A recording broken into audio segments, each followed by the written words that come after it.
بل الإنسان على نفسه بصيرة ولو ألقى معاذيره. قد يبرر الواحد منا فعله ويلبسه ثوب المنطق، لكنه في داخله يعرف الحقيقة كاملة.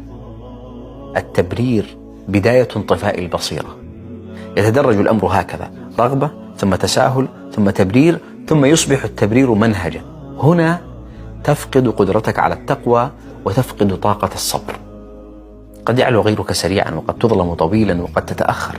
يوسف لم يكن يعلم متى سيفرج الله عنه، لكنه كان يعلم أنه لن يلقي معاذيره.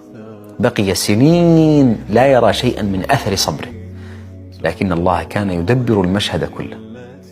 خلاصة القول: لا تبحث عن مشهد النهاية الآن، ولكن ثق يقينا أنه من يتقي ويصبر فإن الله لا يضيع أجر المحسنين. سلام عليكم.